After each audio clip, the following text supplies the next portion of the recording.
guys, welcome to my YouTube channel. Thank you for tuning in. In this video, so I've been sharing my top 5 books for, I guess, different aspects of life really, all the sorts of things that have helped me kind of over the last couple of years, and particularly in this last year when I'm kind of about to embark on quite a major transformation. I'm just sharing the books that have helped me.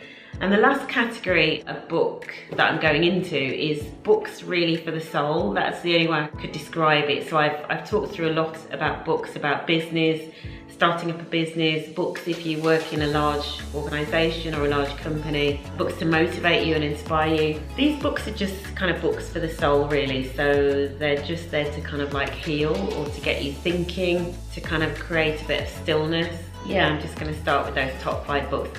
As always, the reading list you can win.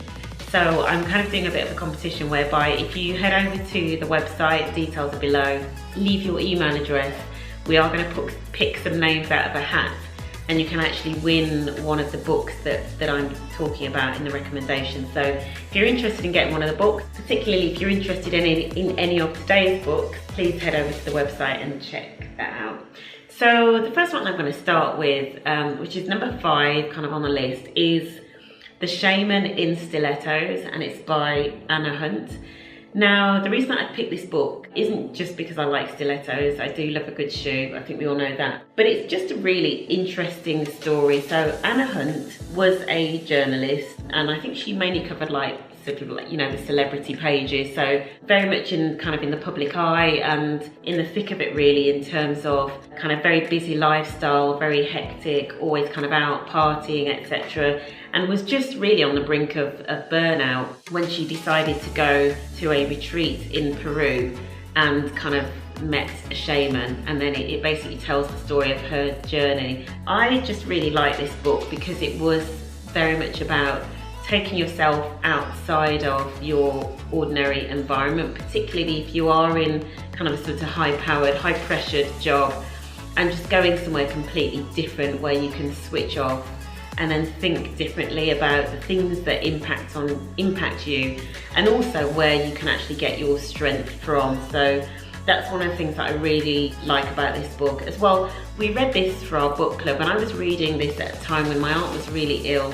You know, we were kind of going through quite a lot as a family, and I think I was actually still reading it when my aunt passed away, and I think we had the book club probably, I don't know, a few days before or afterwards. And this book was just a bit of a comfort for me. I think it just helped me to think a bit more deeply about things, and just, as I say, just get those moments of stillness. So The Showman Is Stilettos. And Anna Hunt, I know that she does do retreats now for people that kind of want to go and have that, you know, that experience. So, you know, check out her website if that takes your fancy. Okay, on to book number 4. So the book that's in my 4th place, it's a very small book, but obviously it's one that's well known. It's by Deepak Chopra. It's about 100 pages. I mean, it's very, very small. I actually tend to listen to this on audiobook, and I've listened to it a couple of times.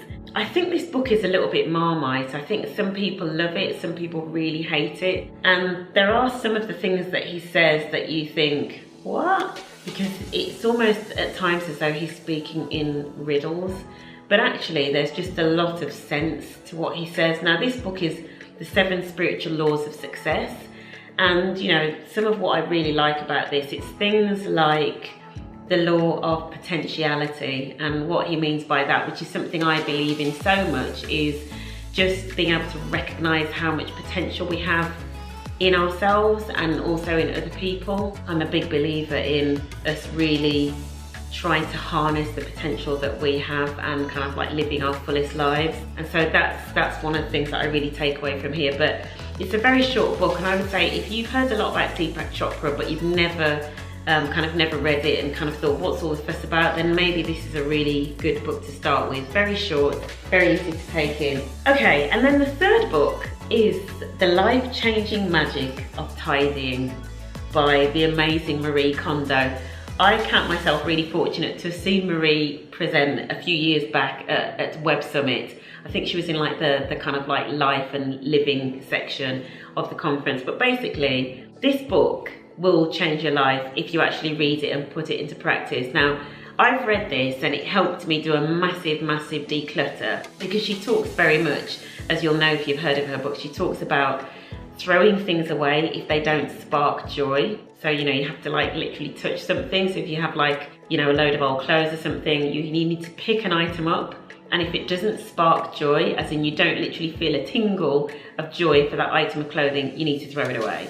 So it's very ruthless, but it does lead you to doing like a proper declutter. I'm gonna admit here that I've only got as far as decluttering and I don't live up to the principles of the tidying, so maybe I need to read that book again, okay? So, The Life-Changing Magic of Tidying. The reason I've got it in the soul section is because I do believe that if you can have a tidy environment, it is good for the soul. Yeah, it's good for the mind, it declutters your mind, and ultimately it's good for the soul. So that's why it's in this section. The second book, so nearly at number 1, this almost is my favourite book.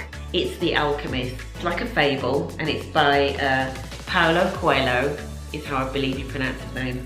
But it is an absolutely amazing book. It is a bit of a fable. If you like The Secret, you'll probably like this. In my view, this is better than The Secret, because I think, and certainly I know some people feel that The Secret is too much like kind of like magic, and you just put this stuff out there and don't have to do anything. I think the difference between The Alchemist and The Secret is that The Alchemist really kind of talks about going after, you know, going after your dreams, going after what your heart desires, kind of rather than kind of just sitting and waiting for it to fall on you.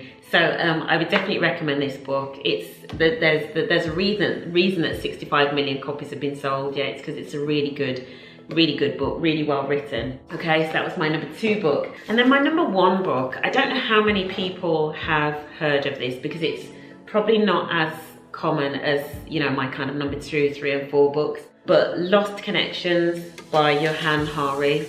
I would recommend this to everyone. Like literally, I think everybody should read this book. I was recommended it by my daughter, who obviously is so wise for her young years. This book is called Lost Connections.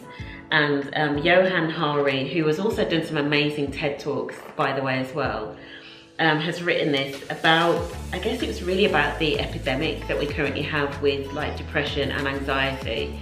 And Johann himself, certainly when he was a teenager, struggled with depression. But you don't have to have experienced depression to read this book and find it useful, because it talks about the lost connections that we are all experiencing at the moment because of how we live our lives. So the constant barrage from social media and technology, and this sense of self, you know, so we're also self-obsessed, particularly in the West.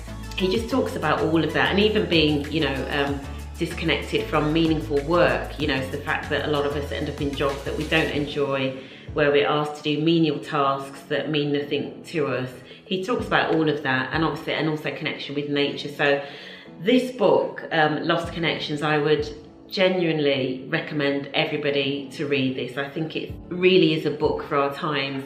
But also, if you have anyone in your family that, you know, kind of suffers with depression or anxiety, and let's face it, all of us does to some extent at some time, it's just that there's a spectrum, then I'd really recommend this book. So that's why it is my number 1 kind of standout book for the soul, Lost Connections, Johann Hari. And that's kind of it really. So that's my my top 5 books.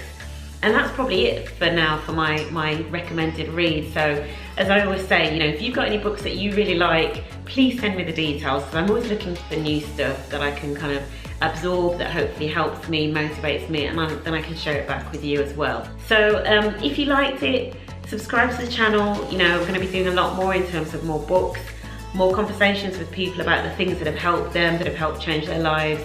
So if you like it, give it a thumbs up. Tell me what you think. Tell me what you want to see more of. Thanks, and until next time, I'll see you soon. Bye.